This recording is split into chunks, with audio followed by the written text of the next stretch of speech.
A veces, la vida cambia en menos de un minuto. En mi caso, fue en los 20 segundos que tardó el ascensor en subir del primer al séptimo piso. Subí con las bolsas del mercado, pensando en mi nieta y en el guiso que haría para la cena. Todo era normal, rutinario, casi aburrido, hasta que el ascensor se detuvo en el cuarto piso y entró mi vecino nuevo, Sergio Vidal, un hombre de unos 50 años, tranquilo, de voz suave, que siempre me saludaba con educación. Pero esa tarde no me miró a los ojos. Tenía la respiración agitada y las manos le temblaban. Mientras el ascensor volvía a cerrarse, me entregó discretamente un pequeño papel doblado en 4 partes. Sus dedos rozaron los míos y supe que algo no estaba bien. Levanté la vista para preguntarle qué ocurría, pero él solo movió los labios y me susurró: «No diga nada». Abrí la nota sin pensar. Decía: «Finge que estás enferma y sal de aquí rápido». Me quedé paralizada. Mi primer impulso fue reírme, creer que era una broma absurda, pero entonces vi su rostro, pálido, tenso, como el de alguien que sabe que el peligro está demasiado cerca. Mi corazón empezó a latir con fuerza. No entendía nada, pero algo dentro de mí me gritó que confiara. Me llevé la mano al pecho y fingí un mareo. «¡Ay, Dios mío!», dije tambaleándome. «No me siento bien». Sergio presionó el botón de emergencia. El ascensor se detuvo entre pisos y con un esfuerzo logró abrir parcialmente la puerta. «Salga, señora Graciela», susurró con firmeza. «Ahora». Y eso hice. Salí temblando, con las bolsas cayendo al suelo. Me apoyé en la pared del pasillo mientras él quedaba adentro, sosteniendo la puerta. Cuando nuestras miradas se cruzaron por última vez, entendí que no era un juego. Había miedo verdadero en sus ojos. Pero antes de continuar, quiero hacerte una invitación muy especial. Suscríbete al canal y deja tu me gusta. Esto me ayuda a ver que me apoyas y disfrutas de mis historias. Y comenta aquí abajo desde qué ciudad nos estás viendo. Ahora continuemos. Minutos después, las sirenas comenzaron a llenar la calle. El ruido venía del estacionamiento y el eco subía por los muros del edificio. Desde mi ventana vi llegar patrullas y una ambulancia. Los vecinos empezaron a salir de sus departamentos, alarmados. Alguien gritó que el ascensor estaba detenido entre pisos. Alguien más dijo que había sangre. No entendía nada. Quise bajar, pero mis piernas no respondían. Me senté en el pasillo, tratando de procesar lo ocurrido. Sergio, la nota, el miedo en su rostro. ¿Qué había querido evitar? ¿Qué sabía que yo no? Un agente golpeó mi puerta unos minutos después. «¿Usted es la señora Graciela Montoya?», preguntó con tono urgente. «Sí, oficial». «¿Qué sucede? ¿Conocía al señor que estaba en el ascensor con usted?». Mi corazón se detuvo. «¿Qué le pasó?». «Fue encontrado sin vida cuando llegaron los paramédicos. Sentí un vacío en el estómago». «¿Cómo que sin vida? Si acabo de hablar con él». El policía bajó la mirada. Al parecer, alguien lo atacó. Esa noche no pude dormir. Cada vez que cerraba los ojos, veía su mirada. Pensaba en esa nota y en cómo, de no haberle hecho caso, habría sido yo quien quedara allí. Encendí la lámpara. Abrí la nota una y otra vez, como si las letras fueran a cambiar. El papel estaba manchado de sudor. En el reverso había algo escrito con tinta azul muy tenue. «No confíe en nadie del edificio». Sentí un escalofrío recorrerme el cuerpo. ¿Cómo era posible? Vivo aquí desde hace más de 30 años. Conozco a todos. A Marta, la del quinto, que siempre me pide azúcar. A los hermanos Díaz, que se pasan el día discutiendo. A mi nuera, Claudia, que vive en el huerto con mi hijo. Me congelé. Mi nuera, la misma que hacía una semana había discutido conmigo por una vieja herencia. A la mañana siguiente, la policía volvió a interrogarme. Querían saber por qué Sergio me había entregado esa nota. No supe qué decir. Tal vez se confundió. Tal vez pensó que yo era otra persona. Pero en el fondo, sabía que no. Él sabía exactamente quién era yo. Cuando el oficial se fue, me quedé sola en la sala. El ascensor seguía averiado y el silencio del edificio era insoportable. Tomé una decisión. No iba a quedarme esperando respuestas. Sergio había intentado salvarme por una razón. Y si esa razón tenía que ver con alguien dentro de estas paredes, entonces no iba a descansar hasta descubrir por qué alguien quería que yo no saliera viva de ese ascensor. Los días siguientes fueron una mezcla de silencio y susurros. El edificio entero parecía respirar distinto, como si las paredes retuvieran el eco de aquel crimen. Las puertas se cerraban más rápido, las cortinas se corrían con disimulo, y los ascensores, que antes eran el punto de encuentro entre vecinos, ahora se habían convertido en un lugar maldito. Cada vez que bajaba o subía por las escaleras, sentía las miradas clavadas en mi espalda. Algunos me saludaban con amabilidad fingida, otros simplemente apartaban la vista. Era como si todos supieran algo, menos yo. La policía había venido varias veces. Querían saber qué había pasado entre Sergio y yo. Les conté lo que recordaba, su mirada, la nota, el miedo. El agente principal, un hombre de rostro cansado, me escuchó con atención. ¿Y dice que no lo conocía?, preguntó. Apenas lo saludaba en el pasillo. Interesante, murmuró, revisando su libreta, porque encontramos su nombre escrito en una hoja dentro de su departamento. ¿Mi nombre?, pregunté sorprendida. ¿Está seguro? Graciela Montoya, 7º piso. Lo escribió junto a otros 2 nombres, pero los otros estaban tachados. No supe qué responder. El agente me observó unos segundos más y añadió: ¿Sabe usted si tenía enemigos? No, pero parece que yo sí tengo uno. Esa noche me costó dormir. El reloj marcaba las 2 de la madrugada cuando oí pasos en el pasillo. Me levanté en silencio y acerqué el oído a la puerta. Alguien estaba allí afuera, respirando. Sentí un nudo en la garganta. De pronto, algo cayó. Un pequeño sobre blanco se deslizó bajo la puerta. Esperé unos segundos antes de recogerlo. No tenía remitente. Lo abrí con manos temblorosas. Dentro había una hoja doblada y un recorte de periódico. El recorte hablaba del asesinato de un empresario envuelto en un escándalo financiero. En la hoja, con letra apurada, alguien había escrito: «Todo comenzó con la herencia de tu marido. No confíes en nadie». Dejé caer el papel. Mi marido, Eduardo Montoya, había muerto hace 6 años. La herencia había sido motivo de discusiones con mi hijo y con su esposa, Claudia. Ella había insistido en vender los terrenos familiares, pero yo me había negado. Esa disputa rompió la poca relación que teníamos. ¿Qué tiene que ver Eduardo con esto?, me pregunté en voz baja. A la mañana siguiente bajé al vestíbulo del edificio. Allí estaban los vecinos, reunidos como cuervos sobre un secreto. Marta, la del quinto, me miró con curiosidad. Graciela, ¿ya supiste? ¿Qué cosa? El hombre que murió en el ascensor era contador.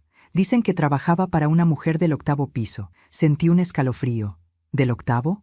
Sí, Claudia Ríos. ¿No es tu nuera? No respondí. Solo asentí, intentando que no se notara el temblor en mis manos. Regresé a mi departamento con la mente girando. Sergio, la nota, el asesinato, el contador. Todo empezaba a conectarse, pero aún no entendía cómo. Esa tarde decidí ir al departamento de mi hijo. Daniel me recibió con una sonrisa cansada.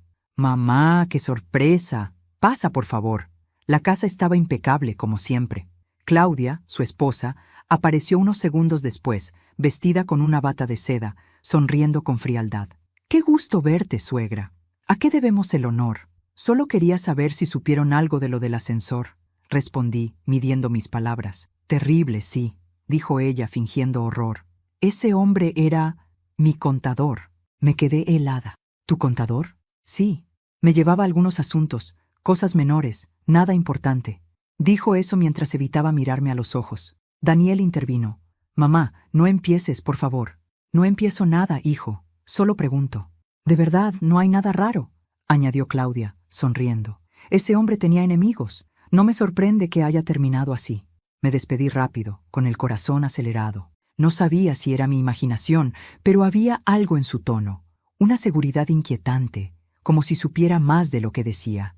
Esa noche, revisé los documentos viejos de mi esposo. En una de las carpetas encontré una hoja con un nombre subrayado: Sergio Vidal, el mismo hombre que me había entregado la nota, y en el margen la letra de mi marido había escrito: «Contactar si algo me pasa». Se me heló la sangre.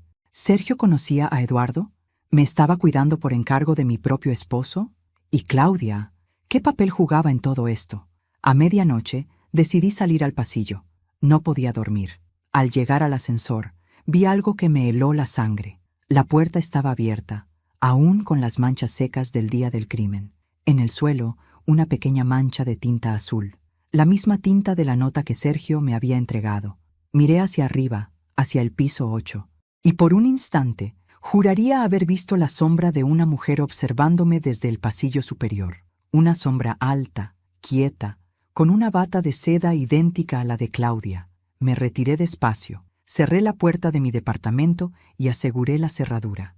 Me senté en la oscuridad sin poder dejar de pensar. La nota, el recorte, el nombre de mi esposo, la conexión con Sergio, todo apuntaba a una verdad que apenas empezaba a asomar. Y aunque el miedo me paralizaba, dentro de mí crecía otra cosa, una sospecha que dolía más que el terror. Porque si Sergio había sido mi protector, entonces la amenaza debía venir de alguien que yo amaba. Pasaron 3 días desde la última vez que dormí bien. Desde que supe que el nombre de Sergio Vidal estaba escrito en los papeles de mi difunto esposo, no podía apartar su rostro de mi mente. Esa mirada desesperada, esa nota escrita con tinta azul, esa advertencia que me salvó la vida, ya no era coincidencia. Era un mensaje que venía del pasado, de un pasado que alguien intentaba borrar. El edificio entero parecía mirarme distinto. En el ascensor, ahora reparado, nadie decía una palabra. Todos bajaban la vista, fingiendo que no sabían nada. Pero yo los observaba, a Marta, que cada día pasaba más tiempo espiando por la mirilla, a los hermanos Díaz, que se habían vuelto amables de repente, casi serviles, y sobre todo a Claudia, que cada vez que me cruzaba fingía cordialidad, pero no podía ocultar ese brillo nervioso en los ojos. Sabía algo, lo sentía. Decidí ir al cuarto de mantenimiento del edificio, donde estaban las cámaras de seguridad. Conocía al encargado, Luciano, un joven de 20 y tantos años, callado y servicial. Cuando le pedí que me mostrara las grabaciones del día del asesinato, dudó. «No sé si debería hacerlo, señora Graciela». «Mira, hijo», le dije con voz baja, «ese hombre me salvó la vida. Solo necesito entender por qué». Luciano asintió, cerró la puerta, encendió la pantalla y comenzó a reproducir las imágenes. El video mostraba el pasillo del 4º piso. Sergio entraba al ascensor, luego yo, y después, nada. La grabación se detenía justo antes de que él me entregara la nota. «¿Ves?», dijo Luciano. «Hay un corte de 5 minutos. ¿Y quién puede acceder a esas grabaciones? Solo el administrador y, bueno, algunos propietarios, si lo piden con autorización». «¿Propietarios como quién?». «Por ejemplo, la señora Claudia Ríos». El corazón me dio un vuelco. «¿Mi nuera?». «Sí. Pidió acceso hace 2 semanas para revisar un supuesto robo en su departamento». No dije nada. Luciano siguió buscando entre los archivos y encontró algo más. «Mire esto», dijo, ampliando la imagen. En el pasillo del 8º piso, apenas 1 hora antes del crimen, se veía a Claudia entrando al edificio con un bolso grande de color negro. 10 minutos después, salía corriendo. «¿Podrías hacerme una copia de esto?», le pedí. «Por supuesto. Pero tenga cuidado, señora. No todos en este edificio son lo que parecen». Esa tarde regresé a casa con la memoria USB en el bolsillo. La miraba como si fuera una bomba de tiempo, la prueba de que algo terrible había estado frente a mí sin que lo viera. Encendí la computadora y revisé la grabación una y otra vez. Ahí estaba Claudia, su andar apresurado, su rostro oculto tras unas gafas oscuras, el bolso presionado contra su cuerpo. Y algo más. Cuando salía del edificio, miraba hacia arriba, hacia mi ventana. El miedo se mezclaba con la ira. Si Sergio estaba conectado con mi esposo y Claudia había estado en el edificio ese día, entonces no había sido un asesinato al azar. Había sido una advertencia fallida, y yo había sido el blanco original. Decidí guardar las pruebas en un sobre sellado, junto con la nota que Sergio me había dado. Las escondí en el doble fondo de un cajón, pero esa noche alguien entró en mi departamento. El ruido me despertó cerca de las 2 de la mañana. Era un sonido leve, casi imperceptible, el crujir del parquet en la sala. Me levanté sin encender la luz, descalza, con el corazón latiendo a 1000. Desde la penumbra, vi una sombra moverse cerca del escritorio. No podía distinguir quién era, pero vi su silueta, delgada, femenina, y en su mano brillaba algo metálico, una llave. Me escondí detrás de la puerta y esperé. La sombra abrió el cajón, rebuscó con torpeza y luego salió apresuradamente. Cuando me atreví a mirar, el sobre había desaparecido. Salí al pasillo, pero ya no había nadie, solo el olor de un perfume caro. el mismo que Claudia usaba desde que se casó con mi hijo. A la mañana siguiente, la llamé. «Claudia, necesito hablar contigo», le dije con calma. «¿Ahora? Estoy ocupada. Será rápido. Es sobre Sergio». Hubo un silencio al otro lado del teléfono. «¿Qué tiene que ver conmigo ese hombre?», preguntó con voz tensa. «Tú dime», cortó la llamada. Esa noche, el miedo se convirtió en determinación. Si alguien había robado las pruebas, significaba que tenía razón. Significaba que alguien temía lo que yo sabía. Y esa persona no solo quería borrar huellas, quería borrar mi voz. Volví a llamar a Luciano. «Necesito que copies todo el sistema completo, las grabaciones de las últimas 3 semanas», le pedí. «¿Qué está pasando, señora?». «Lo mismo que pasa cuando la verdad empieza a salir a la luz. El miedo cambia de dueño». A las pocas horas, recibí un mensaje anónimo en mi celular. «No busque más. Su curiosidad la va a matar, igual que a Sergio». El número era desconocido. Miré la pantalla con las manos temblando. Sentí como una corriente helada me recorría el cuerpo. Borré el mensaje y apagué el teléfono. Me quedé mirando por la ventana, hacia el piso 8, donde la luz del departamento de Claudia seguía encendida. Detrás de esa ventana, sabía que alguien me observaba también. Alguien que ya no temía ensuciarse las manos. Y esa noche lo decidí. Si querían silenciarme, iban a tener que escucharme gritar primero. La verdad no llega de golpe. Se filtra, lenta, como el agua por una grieta, hasta que finalmente lo empapa todo.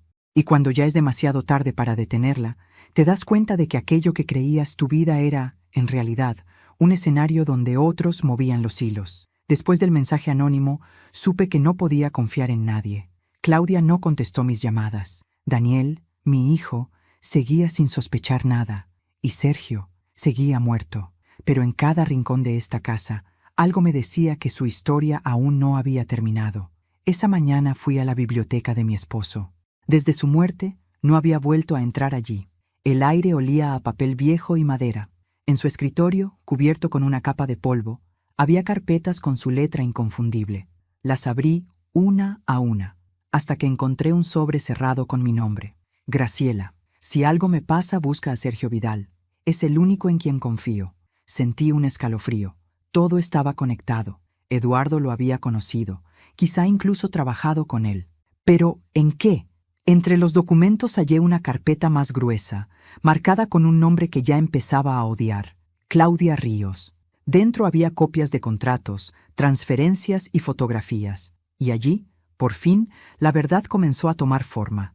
Mi marido había descubierto, antes de morir, que Claudia y su familia habían usado empresas fantasmas para desviar dinero de los bienes familiares. Sergio, que entonces trabajaba como auditor, había sido su colaborador en secreto. Cuando Eduardo enfermó, quiso denunciar todo, pero no alcanzó a hacerlo. Murió en un accidente de auto, del que ahora empezaba a dudar. La rabia me recorrió el cuerpo como fuego. Durante años había creído que la muerte de mi esposo fue un golpe del destino. Pero ahora comprendía que alguien lo había empujado a ese destino.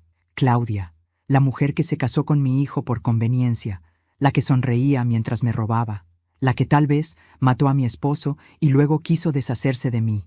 Me temblaban las manos. Por un momento el odio me nubló la vista, pero respiré hondo. Si algo aprendí en la vida es que la furia sin inteligencia es un arma que se dispara sola, y yo no iba a cometer ese error. Llamé a Luciano. «Necesito tu ayuda otra vez, hijo». «¿Encontró algo?», preguntó.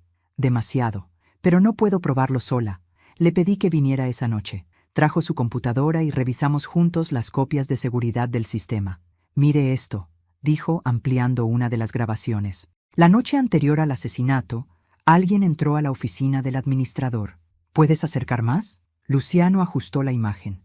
El rostro de Claudia apareció nítido, iluminado por la pantalla del computador. Sacaba un USB y lo reemplazaba por otro idéntico. «Está alterando las grabaciones», susurró él. «Y no solo eso», dije. «Está borrando su propio rastro». Pasé el resto de la noche sentada en la sala, con las luces apagadas, mirando la ventana iluminada del 8º piso. Claudia todavía no sabía que yo tenía las pruebas que necesitaba, y eso me daba una pequeña ventaja. El problema era Daniel. Mi hijo seguía defendiéndola ciegamente. A la mañana siguiente lo cité para hablar. «Hijo, Necesito que me escuches sin interrumpirme. Mamá, otra vez con eso. Daniel, dije con firmeza, tu padre no murió en un accidente. Lo vi palidecer. ¿Qué estás diciendo? Tengo pruebas, documentos. Tu esposa estaba involucrada en un fraude, y el hombre que murió en el ascensor era parte de esa trama.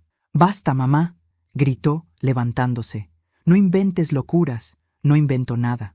Ella sabía que Sergio iba a hablar, por eso lo mataron. ¿Ella? Estás delirando.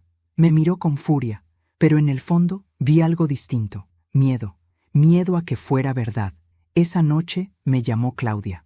¿Qué le dijiste a Daniel? Preguntó con voz baja, contenida. Solo la verdad. Deberías tener cuidado, suegra. La gente que remueve el pasado a veces termina enterrada con él. ¿Es una amenaza? No, es un consejo. Y colgó. Me quedé mirando el teléfono, temblando. Era la primera vez que mostraba su verdadero rostro. Ya no se molestaba en fingir. A medianoche, bajé al buzón y encontré un sobre con la misma tinta azul que la nota del ascensor. Dentro, una sola frase. No la enfrente sola. Espere mi señal. El corazón me dio un vuelco. La letra era la misma de Sergio. ¿Era posible? ¿Podía estar vivo? Subí corriendo, con el sobre apretado contra el pecho. Si Sergio había sobrevivido, significaba que todo aún podía cambiar. Y si no, alguien estaba siguiendo su plan por él. Esa noche no dormí. El miedo ya no era miedo, era combustible. El dolor se había convertido en estrategia, y por primera vez en mucho tiempo dejé de ser la víctima. Tomé los documentos de mi esposo, las grabaciones de Luciano y la nota. Lo puse todo en una carpeta roja y escribí una frase encima. La verdad no se esconde, se espera. Guardé la carpeta en un lugar seguro. Sabía que Claudia no se quedaría quieta. Sabía que vendría por mí. Y cuando lo hiciera, la iba a estar esperando. Cuando una mujer ha sido traicionada muchas veces, aprende a sonreír incluso mientras cava la trampa. Y yo llevaba toda una vida aprendiendo. La carta con la letra de Sergio me dio el impulso que necesitaba. No la enfrente sola. Espere mi señal. Esa fue la frase que me mantuvo en pie. No sabía si venía de él o de alguien que seguía su rastro, pero el mensaje era claro. No debía precipitarme. Pasé los días siguientes planificando. Había que hacerlo con calma, sin levantar sospechas, porque si algo caracterizaba a Claudia, era su habilidad para fingir. Sabía manipular, sabía mentir y, sobre todo, sabía esconder el miedo. Decidí organizar una cena familiar. Era algo que no hacía desde antes de la muerte de Eduardo. Llamé a Daniel con la voz más dulce que pude fingir. Hijo, hace tiempo que no cenamos juntos. Quisiera invitarlos. ¿Estás segura, mamá? Claudia no sabe si... Dile que será una cena tranquila, solo familia. Está bien, le diré. Cuando colgué, respiré hondo. Tranquila, pensé. Justamente eso no será. Antes de continuar, dime aquí en los comentarios qué te está pareciendo esta historia hasta ahora y qué harías tú en mi lugar. No te vayas del video, porque lo que viene a continuación te pondrá la piel de gallina. Ahora, continuemos. Esa noche, me senté frente a la mesa y observé cada detalle.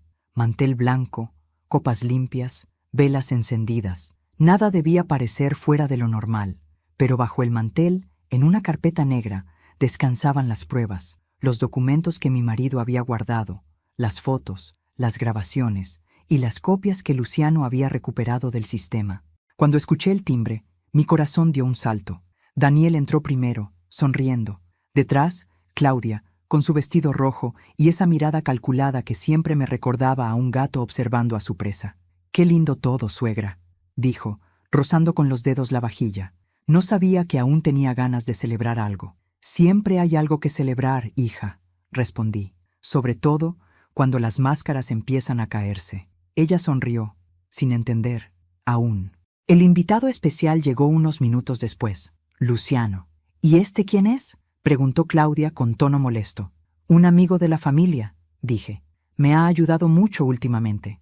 Luciano saludó cortésmente y se sentó a mi lado. El ambiente era espeso.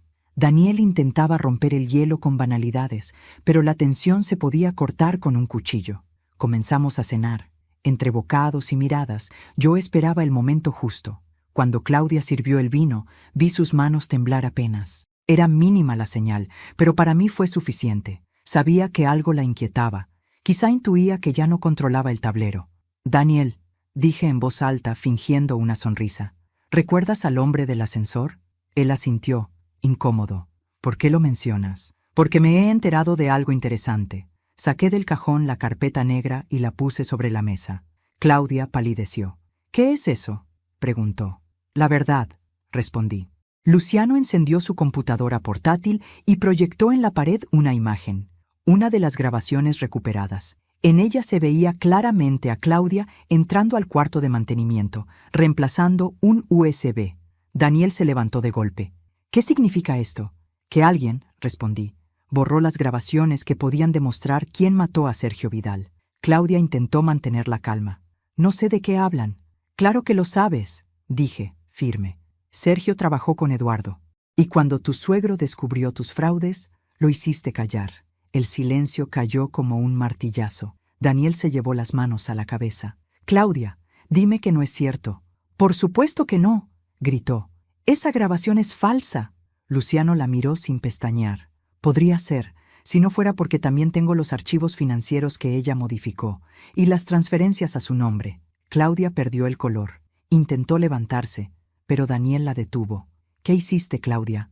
Ella no respondió. Solo empezó a llorar, cubriéndose el rostro con las manos. Yo la observé en silencio. No sentí alivio ni triunfo, solo una tristeza profunda.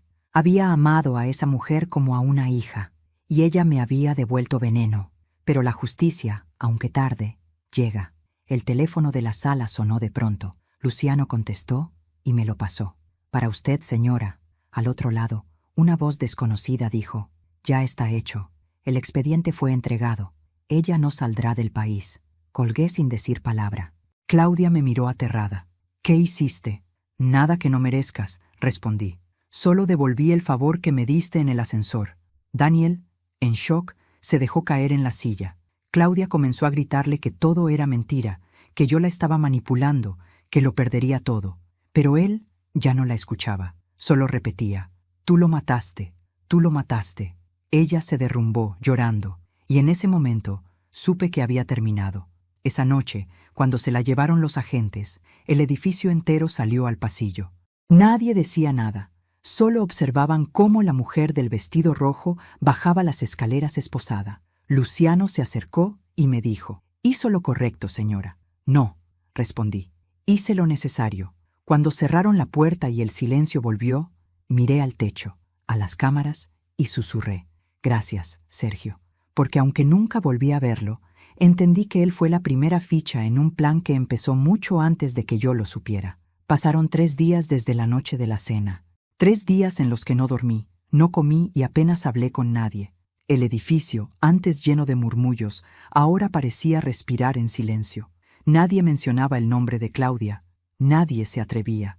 Pero su sombra seguía allí, flotando en el aire como un perfume que no se va. Daniel no volvió a casa. Lo entendía. Necesitaba tiempo para digerir que la mujer con la que compartió una década había sido capaz de tanto. Y yo, aunque no lo decía en voz alta, también necesitaba asimilar que la persona que más daño me había hecho seguía viva y quería verme. La llamada llegó una tarde, cuando el cielo se pintaba de gris. ¿La señora Graciela Montoya?, preguntó una voz firme al otro lado. Sí, la interna Claudia Ríos solicita verla. Está bajo custodia preventiva. ¿Verme? ¿Para qué? Dice que tiene algo que confesarle. Por un momento pensé en negarme. No le debía nada. Pero algo en mi interior me impulsó a aceptar. Quizás necesitaba escucharla decirlo. Quizás, en el fondo, quería mirar al monstruo a los ojos y comprobar que, efectivamente, había sido humano alguna vez. El centro de detención olía a humedad y desinfectante. El eco de las puertas metálicas se mezclaba con el murmullo lejano de las custodias. Cuando me guiaron hasta la sala de visitas, la vi detrás del vidrio, pálida, despeinada, sin maquillaje. Su mirada, antes altiva, ahora era un pozo vacío. Por un segundo sentí lástima, solo un segundo. «Gracias por venir», dijo, tomando el teléfono. «No vine por ti, Claudia», respondí. «Vine por la verdad». Ella bajó la mirada y respiró hondo. «No maté a Sergio», dijo de pronto. Me quedé en silencio. «¿Qué? Escúchame. No lo maté yo. ¿Y quieres que crea eso?» Fue Daniel. El mundo pareció detenerse. «¿Qué estás diciendo?», susurré. «Sergio sabía cosas sobre mí». «Sí, pero también sabía cosas sobre tu hijo». «No», grité. ¡Eso es mentira! No, Graciela. Tu hijo se asustó. Pensó que si Sergio hablaba, toda la familia quedaría manchada. Lo enfrentó en el ascensor. Se pelearon.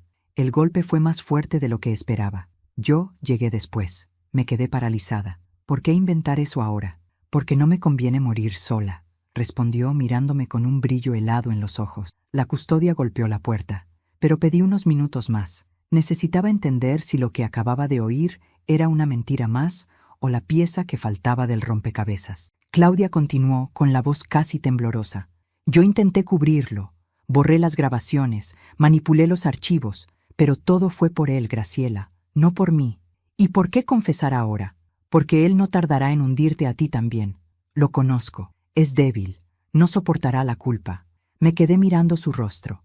No había lágrimas, ni remordimiento, solo una calma inquietante, la de alguien que sabe que su última carta aún puede causar estragos. ¿Por qué me citaste, Claudia?, pregunté al fin. Porque quiero un trato, dijo. Si me ayudas a salir, prometo entregarte algo que tu esposo dejó antes de morir. ¿De qué hablas? De una grabación. Eduardo sabía que algo iba a pasar, y la dejó conmigo. ¿Una grabación? Sí, pero si no salgo de aquí, nadie la verá jamás. La miré en silencio. Sabía que podía ser un engaño, otra manipulación más, pero también sabía que Claudia nunca decía algo sin un propósito. ¿Dónde está?, pregunté. Ella sonrió. Ah, no, querida. Primero quiero mi libertad. Luego te daré el resto. El guardia abrió la puerta. Tiempo terminado. Claudia colgó el teléfono, se levantó y antes de irse me dijo, sin mirarme, si crees que ganaste, estás equivocada. Tu familia sigue manchada. Sergio solo destapó la mitad. Regresé a casa con la mente en guerra. Su historia era absurda, pero había algo en su tono, una verdad escondida entre mentiras. Daniel no respondía a mis llamadas. Y en el fondo, un miedo horrible empezó a crecer. ¿Y si Claudia no mentía? ¿Y si mi hijo realmente había estado allí, en ese ascensor? Busqué la carpeta con las pruebas, las fotos, los registros. Había olvidado un detalle. En una de las imágenes del ascensor, justo en el reflejo del acero pulido, se veía una sombra, alta, masculina. Y no era Sergio, tampoco era yo. Esa noche, antes de dormir, me miré al espejo. Mi rostro estaba cansado, pero mis ojos seguían firmes. Si mi hijo tiene parte en esto, me dije, lo descubriré. Y si no, entonces Claudia pagará por el último engaño de su vida, porque la verdad, tarde o temprano, siempre exige su sacrificio. Hay silencios que pesan más que cualquier palabra, silencios que no son pausa, sino sentencia. Y desde la visita a la cárcel, el silencio de mi hijo Daniel se convirtió en el sonido más insoportable de mi vida. No volvió a llamarme, no respondió mis mensajes, ni siquiera vino a buscarme. Durante días, viví entre dos certezas que se peleaban en mi cabeza. Una parte de mí creía que su silencio era culpa, y la otra, que era miedo. Miedo de lo que yo pudiera saber. La verdad empezó a desmoronarse frente a mí poco a poco, como una pared que lleva años agrietándose hasta que de pronto se cae. Las pruebas, los nombres, las miradas y la grabación del ascensor. No sé cuántas veces la vi, pero cada vez que lo hacía, una parte de mí se moría un poco más. En el reflejo del acero, detrás de Sergio, se veía una silueta, alta, masculina. No era nítida, pero había algo en su manera de moverse, en la curva de los hombros, en la forma en que inclinaba la cabeza, algo que me resultaba demasiado familiar. Detuve la grabación, amplié la imagen, y lo supe. Era Daniel. El corazón me latió tan fuerte que sentí que me iba a romper el pecho. No podía respirar. Por un momento pensé que el alma se me saldría por la boca.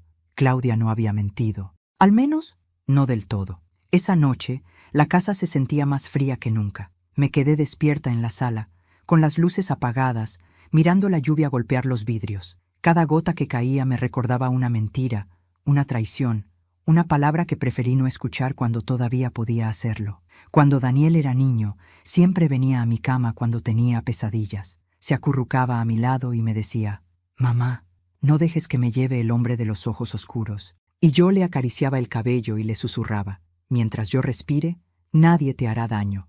Esa noche me di cuenta de que yo no había podido cumplir esa promesa. No lo protegí del mundo. Y, peor aún, No lo protegí de sí mismo.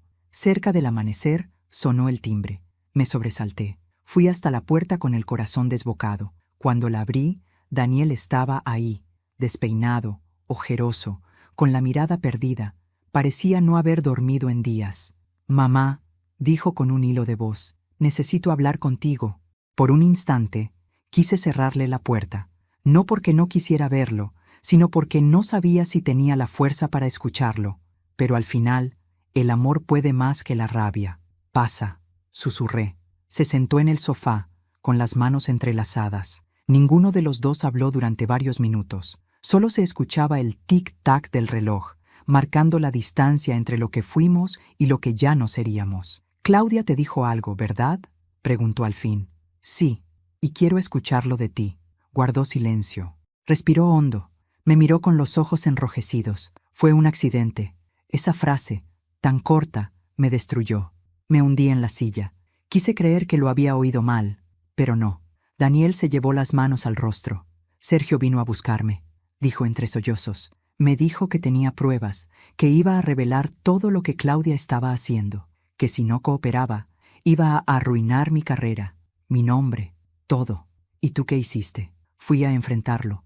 Contó que lo esperó en el ascensor, que discutieron, que Sergio le dijo que tenía información que podía hundirnos a todos. Yo estaba furioso, mamá. No sabía qué hacer. «¿Y entonces?», pregunté, apenas conteniendo las lágrimas. Me empujó, y yo lo empujé también. Se golpeó la cabeza. Cayó. No se movía. La voz se le quebró. Yo lo escuchaba, paralizada, como si no fuera mi hijo quien hablaba, como si de pronto estuviera frente a un desconocido. «Llamé a Claudia», continuó. «Ella vino enseguida. Me gritó, me dijo que me calmara, que ella se encargaría». «¿Y qué hizo?». «Me hizo salir del lugar. Dijo que se ocuparía de todo, que nadie debía saberlo». Cerré los ojos. Recordé la sangre en el suelo del ascensor, la nota de Sergio, el miedo en su mirada, el reflejo metálico, la sombra detrás. Todo encajaba. «¿Y por qué no me lo dijiste antes?», pregunté, con la voz temblorosa. «Porque tenía miedo, mamá. Miedo de perderte». «Ya me perdiste, hijo». Las palabras salieron sin pensarlas, y me dolieron tanto como a él. Daniel se desplomó en el sofá, llorando. Yo lo miraba, sin saber si abrazarlo o gritarle. Tenía enfrente al niño que alguna vez fue mi orgullo, mi razón de vivir, y al mismo tiempo, al hombre que había destruido lo poco que me quedaba de fe. El amanecer empezó a teñir la sala de un color triste. Nos quedamos en silencio largo rato. Solo el sonido de su llanto llenaba el aire. Finalmente, dijo algo que me desarmó. «No sé si Dios podrá perdonarme, pero quiero que tú lo hagas». Me quedé mirándolo. Él esperaba una respuesta, pero no se la di enseguida. El perdón, qué palabra tan grande. Fácil de decir cuando no se ha perdido nada, pero cuando se ha perdido todo, pesa como una piedra en el pecho. «No puedo prometerte eso», le dije, «pero puedo intentarlo». Se levantó y me abrazó. Sentí su cuerpo temblar contra el mío, como cuando era pequeño y tenía fiebre. Por un instante volví a ser su madre, solo su madre, sin juicios, sin rabia, sin miedo.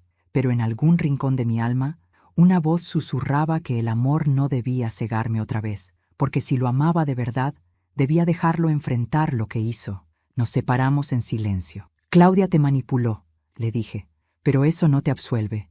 «Lo sé», susurró, «y por eso voy a entregarme». «¿Qué?». «Ya hablé con un abogado. Quiero confesar. No puedo seguir viviendo con esto». Me temblaron las piernas. «No lo hagas. Tengo que hacerlo, mamá. Tú me enseñaste que los errores no se esconden, se enfrentan. No así.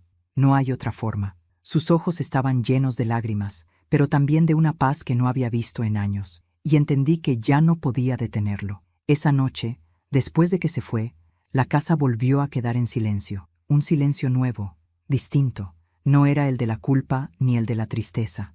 Era el silencio previo al juicio final. Me senté frente al retrato de Eduardo, mi esposo. Le hablé en voz baja, como si pudiera escucharme. «Viejo, él va a entregarse. Dice que quiere hacerlo por dignidad». En la penumbra, el rostro de Eduardo parecía mirarme con una mezcla de compasión y serenidad. Cerré los ojos y por un instante sentí su voz. «No destruyas a tu hijo, Graciela. Déjalo que se salve por su propia culpa. Lloré, lloré con toda el alma, porque entendí que el amor de una madre no se mide por cuánto protege, sino por cuánto deja ir. A la mañana siguiente el teléfono sonó. Era el agente del caso. Señora Montoya, encontramos algo que debería escuchar. Me presenté en la comisaría. En una pequeña sala, me mostraron una grabación recuperada del archivo de Claudia. Cuando la reprodujeron, la voz de Eduardo llenó la habitación. Si estás escuchando esto, Graciela, es porque todo salió mal. Claudia no es lo que aparenta. Pero si algo me pasa, no busques venganza. Cuida a Daniel. Él no es malo. Está ciego. No permitas que el odio lo hunda más de lo que ya está. Si alguna vez te toca elegir entre la verdad y tu hijo, elige salvar su alma. Me tapé la boca para no gritar. Las lágrimas me nublaron la vista. Eduardo había sabido. Había visto venir la tormenta y aún así intentó salvarnos a todos. Regresé a casa con el alma hecha pedazos. En la puerta me esperaba Daniel, sus ojos hinchados, la mirada resignada. «Ya lo decidí, mamá», dijo. «Voy a entregarme». «No, sí, no puedo seguir huyendo. No quiero que mi vida sea una mentira más». Nos abrazamos en silencio. Sentí su corazón golpear contra el mío, desesperado, y supe que no había marcha atrás. «Hagas lo que hagas», le dije al oído. «Hazlo con dignidad». Se apartó, me besó la frente y se fue. Lo vi caminar por el pasillo sin volver la vista atrás. Y en ese instante entendí que a veces el amor más puro consiste en dejar que los hijos paguen por sus propios errores. Esa noche, la lluvia volvió. El sonido del agua contra los vidrios era como una melodía triste, pero serena. Encendí una vela y me senté frente al retrato de Eduardo. «Lo cuidé, viejo», le dije, «como me pediste, pero también lo dejé ir». La llama titiló suavemente, como si me respondiera, y entonces lo comprendí todo. La redención no siempre viene con gloria ni con absolución. A veces llega en silencio, en forma de entrega, en la aceptación de que nadie escapa de su propia sombra. Me levanté, abrí la ventana y dejé que entrara el aire fresco de la madrugada. Respiré profundo. Por primera vez en mucho tiempo sentí paz, porque entendí que el perdón no borra el dolor, pero te permite vivir sin que te consuma. Y esa noche, mientras la ciudad dormía, me di cuenta de que yo también estaba lista para empezar de nuevo. Dicen que la verdad llega siempre tarde, pero lo que nadie te dice es qué hacer cuando por fin llega. Porque cuando la verdad toca la puerta, no trae alivio, trae consecuencias. La mañana después de que Daniel se entregara, desperté con una sensación extraña. No era tristeza ni alivio. Era como si, por primera vez en años, mi alma tuviera espacio para respirar. Sin embargo, la paz era incompleta, porque aún faltaba entender qué había pasado realmente en ese ascensor. ¿Por qué Sergio me había dejado aquella nota? ¿Y por qué, incluso después de muerto, seguía sintiendo que él me protegía? Esa tarde, mientras ordenaba el escritorio de Eduardo, encontré un pequeño llavero de metal con el nombre Vidal grabado en el reverso. Era tan simple que al principio no le di importancia, pero algo en mi interior me hizo girarlo. En la parte interna había una ranura diminuta. Metí una aguja y saltó una tapa escondida. Dentro, una tarjeta de memoria. La encendí en la computadora. Había un solo archivo, sin nombre. Le di clic. La pantalla se llenó con una grabación borrosa, tomada con una cámara de seguridad. Aparecía mi esposo, Eduardo, sentado en su despacho. A su lado, un hombre joven, de unos 40 años, con barba rala y ojos cansados. Era Sergio Vidal. «Eduardo, si me pasa algo, quiero que esta grabación llegue a mi esposa. Ella debe saber la verdad. Sergio, ¿está seguro, don Eduardo? Si esto sale a la luz, su nuera no será la única implicada». «Eduardo, lo sé, pero ya no puedo seguir callando. Claudia no está sola, hay alguien más». «Sergio». «¿Quién?» «Eduardo», suspira. «Mi hijo». Me tapé la boca. El corazón me golpeó con tanta fuerza que tuve que sentarme. Seguí mirando. «Eduardo, Daniel firmó documentos sin saber lo que hacía. Ella lo usó, pero si esto continúa, terminará arruinando su vida. Si tú puedes proteger a Graciela y a él, hazlo. Sergio, haré lo que pueda, pero si algo le ocurre, sabrán que fue ella. Eduardo, y si yo muero, dile a Graciela que no fue un accidente». El video se cortó. Me quedé mirando la pantalla durante varios minutos, incapaz de moverme. Sergio había sido el guardián de mi esposo, y después, el mío. Él sabía lo que estaba por pasar, y me dejó aquella nota no solo para salvarme de Claudia, sino también de mi propio hijo. Esa noche volví al edificio del ascensor. Necesitaba mirar ese lugar una última vez. El administrador me permitió pasar, aunque ya lo habían sellado. El pasillo estaba vacío. Las luces parpadeaban con un zumbido suave. El ascensor permanecía cerrado, pero la sangre, ya seca, seguía marcando el suelo como una cicatriz. Me arrodillé frente a la puerta y apoyé la frente contra el metal frío. «Gracias, Sergio», susurré, porque ahora entendía todo. 10 minutos después de que me entregó la nota, cuando salí corriendo de allí fingiendo estar enferma, él no bajó solo. Reproduje en mi mente la escena como si estuviera ocurriendo otra vez. El ascensor se cerró. Sergio quedó dentro. Daniel, nervioso, lo esperaba abajo. Discutieron. Sergio trató de protegerme y de advertirle. Daniel, cegado por el miedo, lo empujó. Sergio cayó. Y cuando Claudia llegó, ya era tarde. Ella aprovechó la tragedia para borrar pruebas, manipular grabaciones, eliminar rastros. Y durante todo ese tiempo, yo, ciega por la rabia, la odié sin saber que en el fondo, ella solo había encubierto el pecado de mi propio hijo. El día siguiente, amaneció con un cielo gris. Recibí una llamada del fiscal. «Señora Montoya, su hijo confesó parcialmente. Dijo que fue un accidente, que no hubo intención. ¿Y qué pasará con él? El juez lo decidirá». Pero sus declaraciones ayudaron a esclarecer la red de corrupción.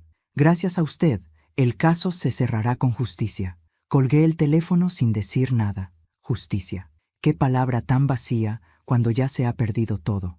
Las semanas siguientes fueron un desfile de periodistas, abogados y vecinos curiosos. El edificio se llenó de rumores. Algunos decían que había una maldición.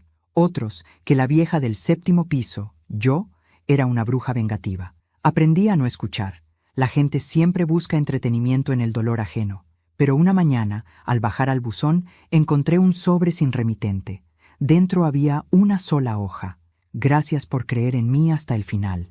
S». No pude evitar sonreír. Era su letra, temblorosa, apurada, pero inconfundible. No sabía si la había dejado antes de morir o si alguien la había puesto allí en su nombre.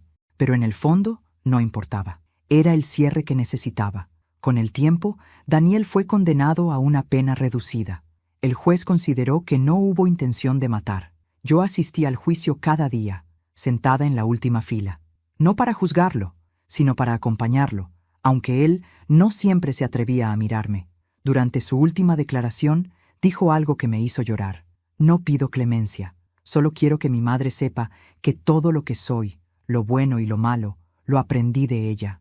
Y por primera vez en meses, sonreí, porque en medio de tanto dolor, esas palabras fueron mi redención. Cuando salió de prisión, 2 años después, vino a verme. Había envejecido, pero sus ojos tenían una luz nueva, humilde. Nos abrazamos largo rato. No hablamos del pasado. Ya no hacía falta. El perdón había dejado de ser una palabra y se había convertido en un lugar donde ambos podíamos respirar. «¿Y ahora qué harás?», le pregunté. «Irme», respondió. «Empezar en otro lugar». Pero esta vez sin mentiras. «¿Y Claudia?». «Pidió el divorcio desde la cárcel. No quiero volver a saber de ella». Asentí en silencio. Cuando se fue, lo vi caminar por el pasillo del edificio, igual que aquella noche en que se entregó, solo que ahora ya no iba huyendo, iba buscando volver a vivir. Pasaron meses. El edificio, antes cargado de sombras, empezó a llenarse de vida. Nuevos vecinos, niños riendo en los pasillos, flores en las ventanas. Yo también empecé a salir más. Volví a la jardinería, a leer en el parque, a mirar los atardeceres sin sentir culpa. Una tarde, mientras podaba mis rosales, se me acercó una mujer joven. Tenía el cabello castaño y los ojos claros. «¿Usted es la señora Montoya?», preguntó. «Sí, soy la hija de Sergio Vidal». Me quedé sin palabras. «Mi padre hablaba mucho de usted», dijo con una sonrisa tímida. «Siempre decía que si algo le pasaba, yo debía venir a agradecerle». «¿Agradecerme?». «Sí, porque decía que usted representaba lo que él nunca tuvo, una conciencia limpia». Le tembló la voz. Yo le acaricié la mejilla. «No, hija, fue al revés. Él me enseñó a no rendirme. Ella me entregó una cajita pequeña. Esto era suyo. Lo guardó con su nombre. Dentro había un colgante de plata con una inscripción: 10 minutos pueden cambiar una vida. Y entonces lo entendí todo. Sergio había sabido que esos 10 minutos, entre que me entregó la nota y su muerte, serían el punto de quiebre de mi historia. 10 minutos para salir del ascensor, salvarme y empezar a descubrirlo todo. Esa noche encendí una vela por él, y por Eduardo, y por todos los silencios que habían terminado en gritos. Me senté frente a la ventana, mirando las luces de la ciudad, y pensé en lo que habíamos vivido, en cómo la vida puede torcerse con una sola decisión, en cómo el amor y la culpa pueden confundirse, y en cómo, a pesar de todo, siempre existe una forma de redimirse. A veces me preguntan si me arrepiento de haber destapado toda esta historia. Les digo que no, porque la verdad duele, sí, pero la mentira envenena lento. Y prefiero una herida limpia que una vida podrida de secretos. Mi hijo ahora vive lejos, me llama cada semana. Tiene una voz distinta, más tranquila, más serena. A veces me envía cartas, siempre firmadas igual: tu hijo, el que aprendió a decir la verdad. Y cada vez que las leo, siento que, de algún modo, también Eduardo y Sergio descansan en paz. Hoy, mientras escribo estas últimas líneas, el sol entra por la ventana. El ascensor del edificio vuelve a funcionar. Ya nadie le teme. A veces escucho a los niños jugar cerca de él, reír sin saber todo lo que ese lugar ocultó alguna vez. Yo los miro desde mi balcón, con una taza de té caliente en las manos, y pienso que quizás la vida sea eso, un ascensor que sube y baja, llevándonos por momentos que creemos eternos, hasta que alguien nos deja una nota que cambia el rumbo. Sonrío, cierro los ojos y susurro: gracias, Sergio. Gracias, Eduardo. Gracias, vida. Porque 10 minutos después, entendí que no se trata de cuánto dolor podamos soportar, sino de cuánto amor somos capaces de conservar después de perderlo todo. Dicen que cuando una mujer llega a cierta edad, ya no teme a nada. No es verdad. Solo aprende a temer de otra forma. Ya no teme al dolor ni a la soledad. Teme a olvidar quién fue. Yo, Graciela Montoya, pasé por la oscuridad más profunda que una madre puede imaginar. Vi morir a un hombre bueno. Descubrí la traición en mi propia casa. Y entendí que el amor, ese que creemos eterno, también puede volverse un arma si se usa mal. Durante años pensé que la vida me había quitado demasiado. Pero ahora sé que en realidad me estaba devolviendo lo esencial: la verdad, aunque duela, la libertad, aunque tarde, y la paz, aunque llegue en silencio. El perdón no significa olvidar, significa recordar sin que el recuerdo te destruya. Y cuando logras eso, cuando puedes mirar atrás sin rencor, entonces, por fin, la vida te devuelve la sonrisa. A veces me despierto en la madrugada y me quedo mirando la ventana. El edificio duerme. Las luces del ascensor parpadean suavemente y pienso que, en algún lugar, Sergio y Eduardo siguen velando por mí. Quizá también sonríen, sabiendo que su sacrificio no fue en vano. Mi hijo, Daniel, ahora vive lejos. Nos escribimos cartas cada semana. No hay reproches, solo palabras simples, humanas, sinceras, porque aprendimos, los dos, que la verdad, por cruel que sea, une más que cualquier mentira bien dicha. Y si algo puedo dejarte hoy, a ti que estás escuchando mi historia, es esta enseñanza: no dejes que el miedo te haga callar, no permitas que la culpa de otros te robe la voz, y sobre todo, no confundas amor con obediencia. El amor verdadero nunca te obliga a renunciar a ti misma. A veces basta una nota, un gesto o un simple «finge que estás enferma» para cambiar el rumbo de toda una vida. Y aunque el pasado no se puede reescribir, sí se puede aprender a contarlo sin lágrimas. Y ahora, antes de despedirme, quiero hacerte una invitación muy especial. Suscríbete al canal si aún no lo has hecho, y deja tu me gusta si esta historia tocó tu corazón. Eso me ayuda a ver que me acompañas, que me escuchas, y que no camino sola en este viaje de memorias y cicatrices. Y por favor, comenta aquí abajo desde qué ciudad nos estás viendo.